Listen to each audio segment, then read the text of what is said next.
దండాలయ్యా. నమస్కారం. తమరు గణపతి శాస్త్రి గారు అబ్బాయి గారు కదండి? అవును. అయ్యో, తాళం వేసే చేతులతో గొడ్డలట్టుకుంటారేంటి బాబు? తప్పే ఉంది. మీ నాన్నగారి కచేరీ ఈయన ఎదుట మాకు ఎట్టగు లేదు. మా కోసం ఒక పాట పాడండి అయ్యా. పాడండి అయ్యా.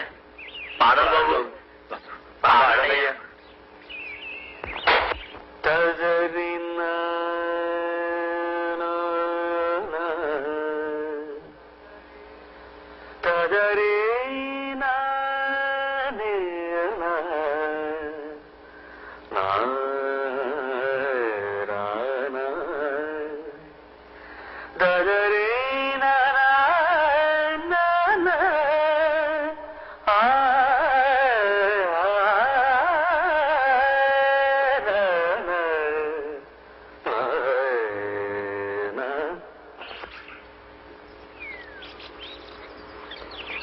ఏదైనా ఓ మంచి పాట పాడండి అయ్యా.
ఏమి నాన్నగారు? నా వయసు ఎంతో తెలుసా? అదేమి నాన్నగారు? తెలుసా? 58 ఉండొచ్చు. నేను ఏ వయసు నుంచి సంగీత సాధన ప్రారంభించానో తెలుసా? 6 ఏళ్ళు. ఇప్పటికి 50 ఏళ్లుగా నేను కచేరీలు చేస్తూనే ఉన్నా. నేను సంగీతాన్ని తలవనది ఎప్పుడో తెలుసా? కేవలం కలలో మాత్రమే. అందుకు కూడా కారణం తెలుసా? సరస్వతీదేవిని అవమానించడం అనే భయంతో, గౌరవంతో. అర్థమైంది. నేను అడవిలో పాడిన పాట మీరు విన్నట్టున్నారు, అంతేనా? అది పాట, సంగీతానికి వచ్చిన గ్రహపాట. నువ్వు పాడిన పాట రాగం పేరేమిటో తెలుసా? తెలుసు, హంసధ్వని. హంసధ్వన. కొంచెం మార్చాను వాళ్ళ కోసం. మార్చి ఏం చేశావో తెలుసా? హంసధ్వనిని హింసధ్వని చేశావు. సంగీతాన్ని మార్చేటంత పండిపోయావా శాస్త్రీయ సంగీతంలో? వాగ్గేయకారుల కృతుల్ని, స్వరజతుల్ని మార్చేటంత పండితుడురా నువ్వు. ఎవరి కోసమో మార్చి ఎక్కడెక్కడో పాడి సంగీతాన్ని అవమానిస్తున్నావు. నీ ఇష్టం వచ్చినట్టు నువ్వు పంచడానికి, పెంచడానికి, తుంచడానికి నా నీ మూతి మీద మొలిచిన మేసం అనుకున్నావా? సంగీత జ్ఞానం లేని 10 మందికి కాస్త జ్ఞానాన్ని పంచిపెట్టడం తప్ప నాన్నగారు? శాస్త్రీయ సంగీతంలో కూడా నీ విప్లవాన్ని చొరబెడుతున్నావా? అలాగా జనాలకు కూడా అరుపు సొలుపులు ఉంటాయి నాన్నగారు. పాట మనసు తేలికపరిచే మంత్రపుష్పం అని తెలిసి ఆ శ్రమజీవుల కోసం నేను ఎవరి కోసమైనా సంగీతాన్ని సంకరం చేసే హక్కు నీకు లేదు. అది సంకరం కాదు నాన్న, సంగమం. గోదావరిలో కొడ్డు కాలువలు కలిస్తే సంగమం కాదురా, సంకరమే. అమ్మని అమ్ముకు బ్రతికే వాడికి పుట్టగతులుండవు. అది అపచారం కాదురా, వ్యభిచారం. నాన్న, నేను అమ్మను అమ్ముకుంటున్న వాడిని కాదు. అమ్మ అందరికీ అమ్మేనని నేను నమ్ముకుంటున్న వాడిని. అందరికీ పంచిపెట్టడానికి శాస్త్రీయ సంగీతం అంటే చౌకటి పూలు దొరికే ఉప్పుడుది ఏం కాదురా. కష్టపడే శ్రమజీవుల కోసం కాకపోతే సంగీతం ఎందుకు నాన్న? సంగీతం ఎందుకు నువ్వు నాకు చెప్తున్నావా? ఒరేయ్, నేను నీ తండ్రిని మాత్రమే కాదురా, నీ గురువుని కూడా. ఏ తప్పు పడుతున్నావా?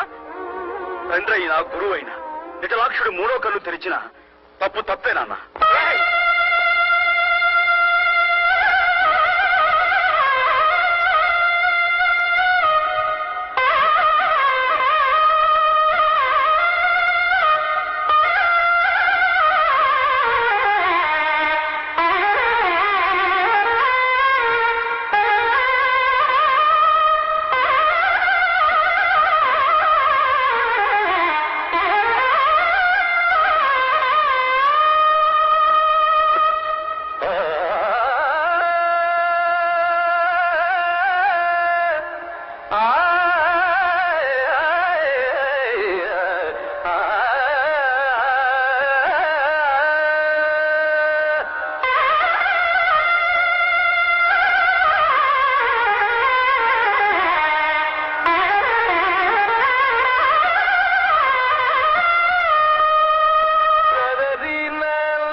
నమస్కారం గురుగారు. పేరు చార్కేశ్. ఓ నాకు సంగీతం అంటే ప్రాణం. ఆ. మీ సంగీతం అంటే ప్రాణానికి ప్రాణం. మీ కచేరీలన్నిటికీ నేను హాజరవుతూ సంగీతాన్ని ఏకలవీళ్ళలాగా అభ్యసిస్తున్నాను. బొటనవేలు మాత్రం మీరు అడగకూడదు. ఒక్క నిమిషం ఆశీర్వదించండి. దీర్ఘాయుష్మాన్ భవ. లే లే బాబు. మీరు కూడా తమ్మురా బాగా పెడతారండి.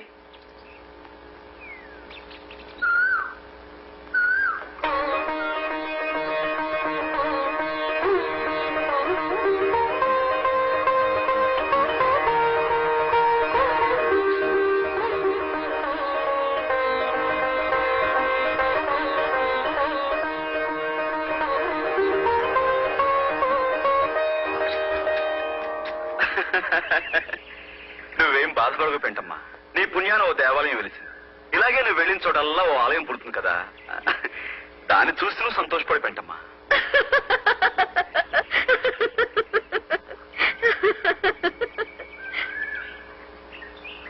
నా పేరు పెంటమ్మ కాదు. అబ్బా బతికిపోయినరా బాబు. అయితే నీ పేరేంటి పెంటమ్మా? చి, చి, చి, చి, చి.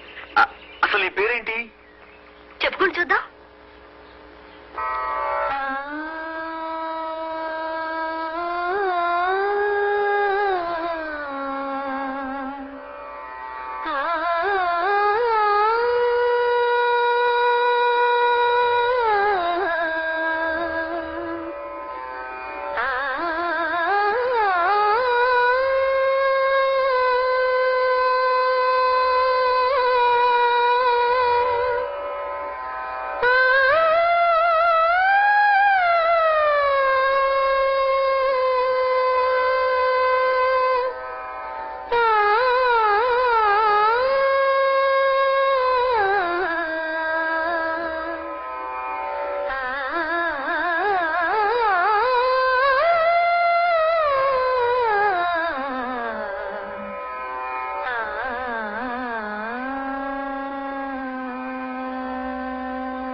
ఇప్పుడు చెప్పండి, నా పేరు?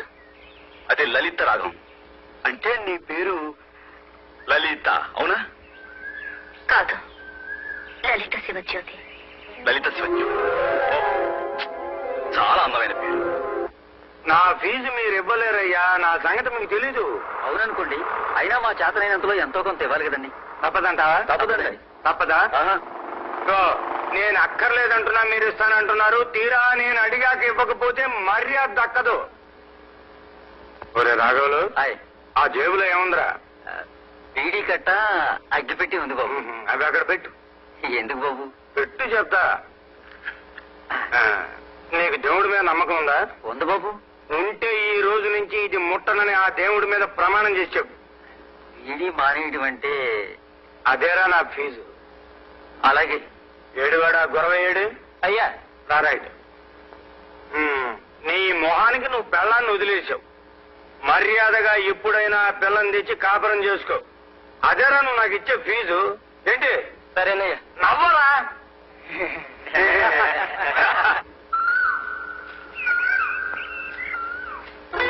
మీ పేరు నాకు ఎంత ఇష్టమో ఇదిగో ఈ విధంగా చెట్ల మీద రాసి చూపించాను. అలాగే నా పేరు మీకు చెప్పాను కదా. మీ ఇష్టాన్ని ఏ విధంగా చెప్తాను? నేను రాశాను ఒక చోట. రాశారా? ఎక్కడ రాశారండి? ఇదిగో.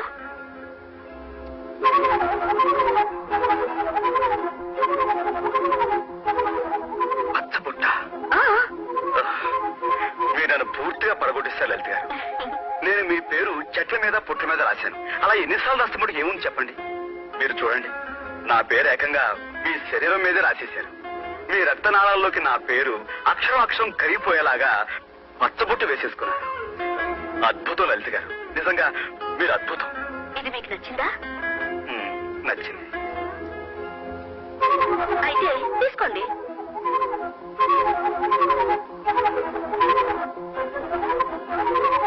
నిన్ను కన్న తల్లిదండ్రులకు కోటి దండాలు. అది ఇంటికి వచ్చి చెప్పండి. సాయంత్రం మీకోసం ఎదురు చూస్తుంటాను.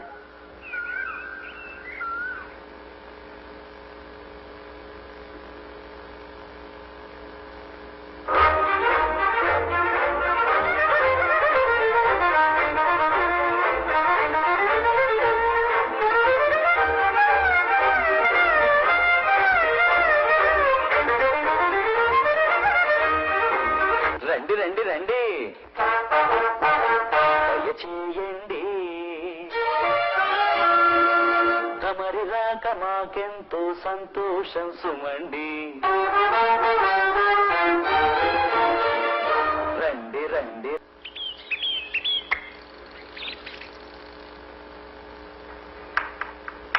అబ్బబ్బబ్బబ్బబ్బా. ఆ అమ్మాయి మనసు తెలుసుకోవడం బ్రహ్మతరం కూడా కాదు వదినా.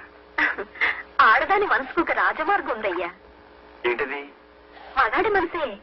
ఆహా. నీ మనసు వైపు మాట్లాడితే సమస్య తీరిపోతుంది. అయితే చూడుదినా, అసలు కొట్టేస్తాను. ఇలా మౌనంగా నడవకపోతే ఏదైనా మాట్లాడొచ్చుగా. ఓ, అలాగే మాట్లాడుకుందాం. ఆ పువ్వులు చూడండి.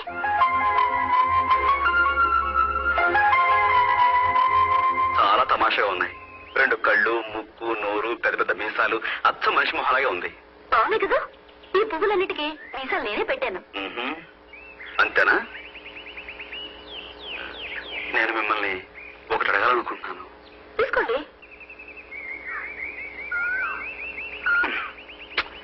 ఏరుశనకాయలు కాదండి. నేను మిమ్మల్ని ఎలా చెప్పాలో తెలియటం లేదు. అయితే చెప్పొద్దు. ఆ, చెప్పకపోతే మనసంతా దిగులుగా ఉంటుంది. ఏమిటో మా నాన్నగారు వెనకాల కూర్చుని పాటలు పాడడం తప్ప ఇలాంటి మాటలు మాట్లాడడం నాకు చేత కాదు. ఈ మధ్య మిమ్మల్ని కలిసిన దగ్గర నుంచి మనసులో ఏవేవో కొత్త కొత్త రాగాలు వినిపిస్తున్నాయి. ఎప్పుడూ వినని రాగాలు, మధురమైనవి, లలితమైనవి. అవి అనురాగాలని తెలుసుకోవడానికి నాకు ఎన్నాడు పట్టింది. ప్రేమంటే ఇదేనేమో. ప్రేమ? ప్రేమంటే? అంటే ఎప్పుడూ మిమ్మల్ని చూడాలనిపిస్తుంది. ఎందుకో మీ దగ్గరే గడపాలనిపిస్తుంది. లలిత రాగం నాకు ఎప్పుడు వినిపించినా మీ రూపమే నా కళ్ళ ముందు మెదులుతుంది. ఇవన్నీ చూస్తుంటే మరి మీరు నన్ను లేదా? నాకు తెలుసు, ఇలాంటి ముఖ్యమైన నిర్ణయాలు తీసుకునేటప్పుడు మీరు బొమ్మ బొరుసు వేస్తారు. ఉండండి, మీ బదులు నేనే బొమ్మ బొరుసు వేస్తాను. బొమ్మ పడితే మీరు నన్ను ప్రేమించవచ్చు, బొరుసు పడితే నన్ను ప్రేమించకూడదు.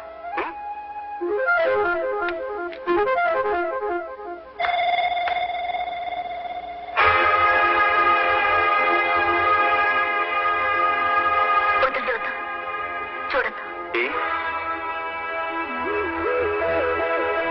కూర్చొని వస్తే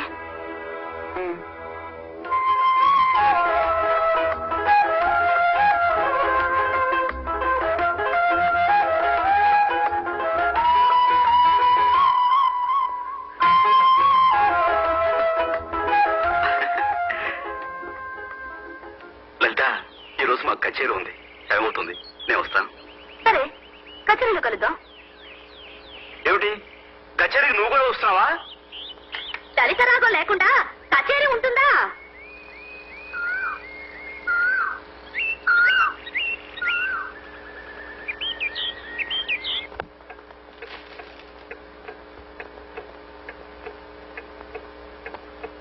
ఇంకా రాలేదా? ఇంకా రాలేదు. సామాన్లు పెట్టడం కొంచెం ఆలస్యం చేద్దామా? అన్నీ పెట్టేసని. దొరగారు ఎక్కడ? దొరగారు ఎవరు? అదే సూర్యం ఎక్కడ? ఇంకా వచ్చేస్తుంటాడు మామగారు. వెనకేసుకొస్తున్నావా? మరో 3 నిమిషాలు చూస్తాను.